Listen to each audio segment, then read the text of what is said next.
Hey everyone, welcome to Homeschool. Hope everybody are doing good, and we are with the chapter gravitation, isn't it?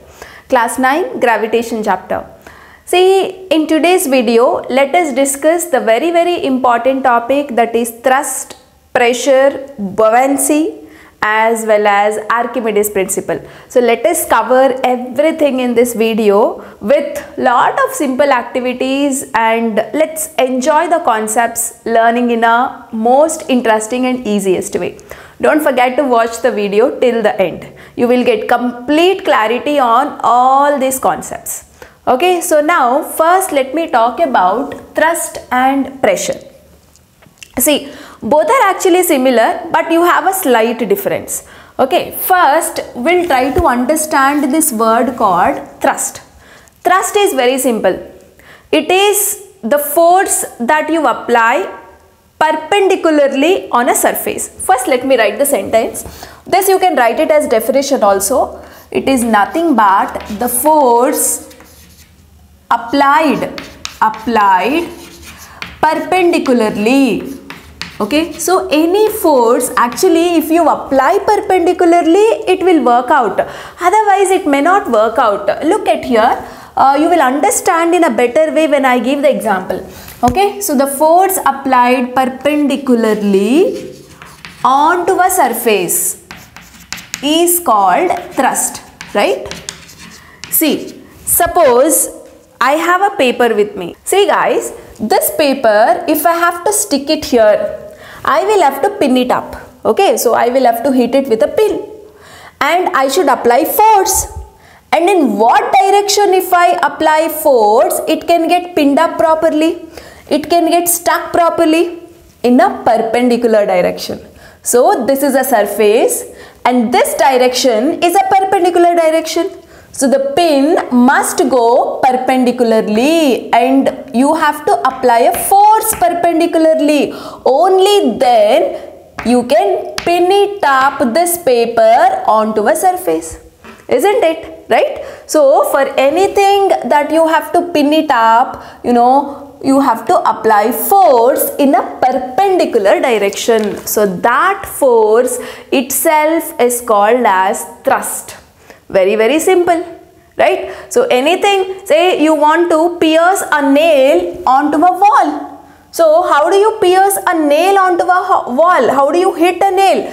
Again you have to hit it perpendicularly onto a wall. You can't hit it like this. Say this paper, if I have to pin it up, I can't apply force this way with the pin, right? I can't apply force this way. Okay, if I have to pierce a nail, I can't play a force in this direction. I can't apply a force in this direction. I have to apply a force in this direction only to pierce a nail onto a wall, right? So that force that you are applying perpendicularly onto a surface, that force is called as thrust. Very simple. Then let us understand what is this word called pressure. So here I would like to give one comparison, guys. Okay, say suppose you are on a beach. So this is our beach. Okay, so you have lot of sand on a beach. Imagine you are standing on a beach on this sand, okay, with your legs. So your leg, so this is one leg and this is another leg. So both the legs are actually perpendicular onto the surface of the sand. So your legs will actually sunk, isn't it? So slightly the legs will sunk into a sand. Whereas if you are sleeping on a sand, okay, you are in a sleeping position on a sand, will you be sunk into a sand? No, right? So when you are standing upright, okay, when you are standing straight and when your legs are perpendicular to a surface of the sand, to some extent your legs are sunking into a sand. They are going deep into a sand, right? In a beach side, on a beach side. Whereas on a same sand, okay, on a same beach side, imagine you are sleeping on a sand. What happens? Your body will not sunk into a sand. It will not sunk that much. See guys, in both the cases, the force applied is perpendicular. This is a symbol for perpendicular, right? Okay, so here in a perpendicular direction, force got applied onto a sand. Here also in a perpendicular direction only, force got applied onto a sand. But here sinking is taking place, but here no sinking of a body, isn't it? Because the same amount of force, okay, so whatever weight you had in this position, the same weight is there in this position also, right? So the weight is same, that means the amount of force is same. Weight is nothing but a force only, right? Gravitational force. So same force, but it is spread in a large area. Force is spread on a large area. Okay, so this force on a particular area, per unit area, is called as pressure. Okay, so it's very simple. So now I am giving the definition for pressure. Force, or which force? Let me call that perpendicular force only, that is thrust. Okay, so thrust per unit area is called as, pressure.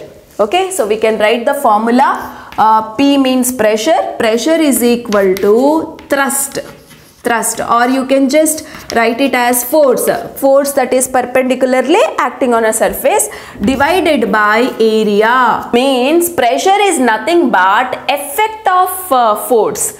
Okay, effect of force with respect to area. So area matters a lot, right? See here, the force is spread on a large amount of area. Got to know? So that's why you are not sunk into a soil. So that is what, that force which is dependent on an area, on a particular area, that is called as pressure.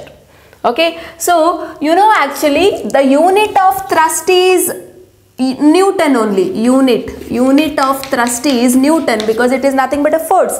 But here what is the unit?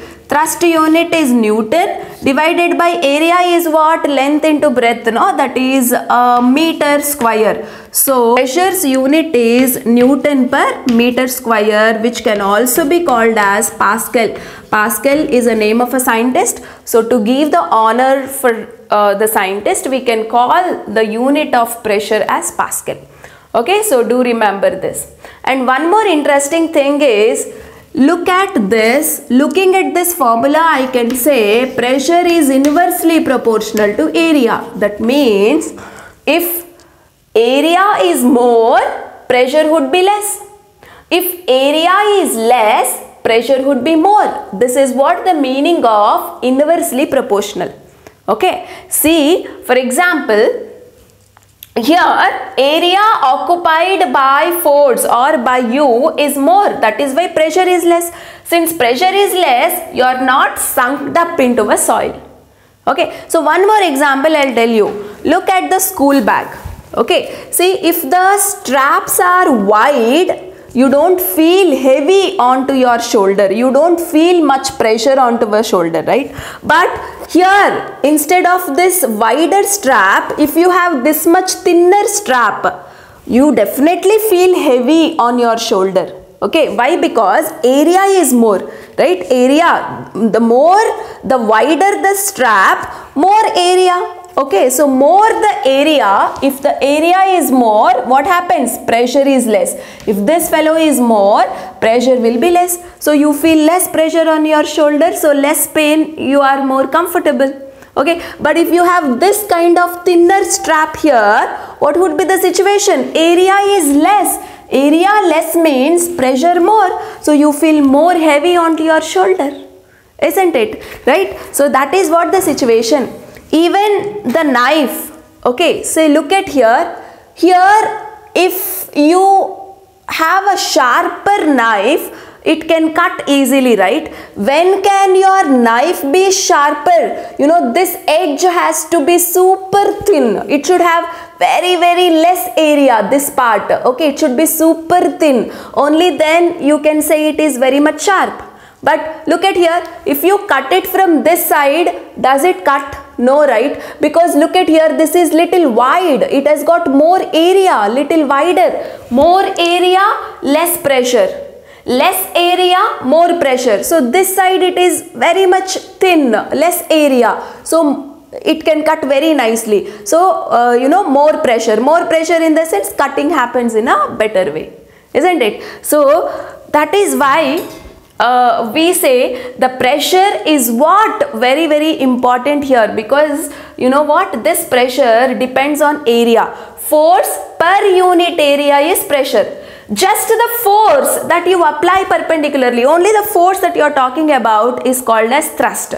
So here thrust we don't talk about, okay? So pressure is what, the important quantity that you need to understand. So hope you are clear with the difference between thrust and pressure, right?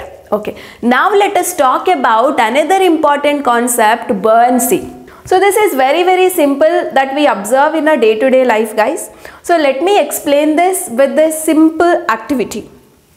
Look at here, I have a glass of water. On the surface of water, I am just throwing this ball. So what's happening with the ball?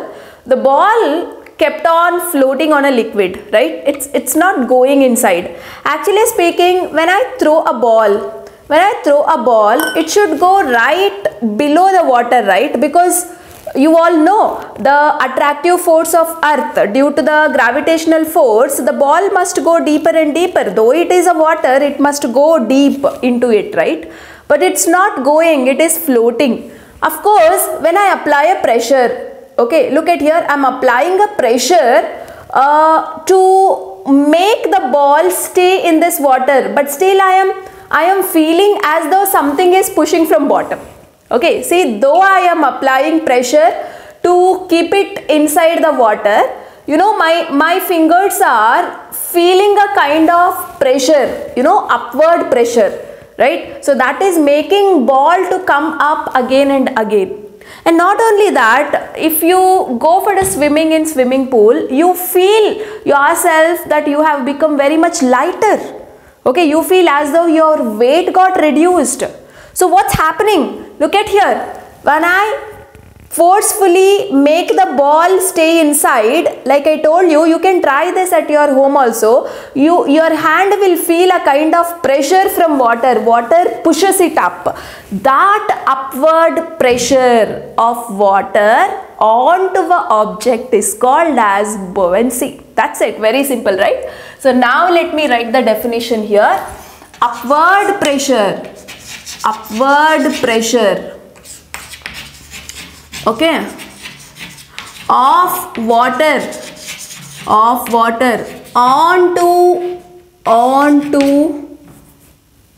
an object is called as buoyancy. Okay, so any object that you place it on a liquid, okay, so that liquid will have an internal pressure that will make the object, you know, to come up. It will push the object up.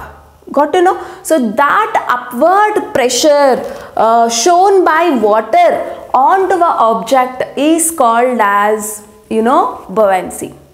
And this buoyancy, you know what, okay, so the ball is very light in weight, so it is floating, right? So the ball is floating, whereas, you know, look at here, this particular iron stuff, whichever I am holding with my hand, no, that I will now I will leave. So what's happening? It sunk. It went deep down and it's getting settled. It's not floating, whereas the ball is floating, right? Actually, the iron piece that I have dropped, no, that will also experience the upward pressure. Okay, say this is a glass of water where you have your iron piece, right? So this will also experience a upward pressure, but it is sunk into the water. It's not coming up, whereas the ball has come up. Okay, because of the upward pressure, because of the pushing pressure of, see, the ball is here. So because of the pushing pressure of water, the ball is on the surface only. It kept on floating. Whereas the iron thing, though there is a upward pressure by a water, it has not come up onto a surface. It has settled deep down, right? So why is this? So my next question for you all, and of course I'll answer next. Okay, so the thing is, why does an object float, or why does an object sunk? So when does floating takes place and when does sunking takes place? Okay, this actually depends on, you know what, this buoyancy, or you can also call it as buoyant force. Okay, so the force that is applied onto the object, the upward pressure, upward force is there, no, that is actually called as buoyant force also. So now this buoyant force is there, no, this depends on two things. Okay, depends on density of liquid. So here, which is a liquid? Water, right? So let me call it as any liquid in general, right? It depends on density of liquid, and it also depends on density of object. Okay, so now the big question is, you people will ask me, what is density? So density is very simple, guys. Density, which can be represented as D is equal to mass by volume. Okay, that means suppose if you have a volume of around 1 centimeter cube, or this much is a volume in the sense you all know, right? So the three-dimensional space occupied by an object is called as volume. Okay, so in this volume, how much ever substance that can occupy is what we mean by density. Okay, so in a particular space, the amount of substance that you can fill is called as density, right? And you know what? Every object, it can be a liquid, it can be a gas, it can be a solid, everything will have a density, because everything, where are they present? They are present in a space. So in a particular space, how much atoms or molecules of that substance is there? No, that is what we mean by density. Okay, so usually, see, these points which I am writing is very, very important. If density of object is greater than liquid, then it will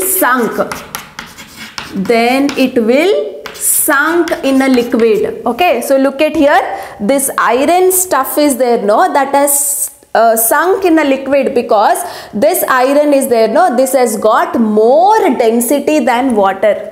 Okay, so usually water's density, okay, let me give here, density of water, H2O means water, no, it is 1 gram per centimeter cube, guys. Okay, so that means in 1 centimeter cube of space, that is volume, how much water you can put, how many atoms and molecules of water you can put, it is 1 gram. So 1 gram present in 1 centimeter cube is what? The density of water. Density 1 in the sense what?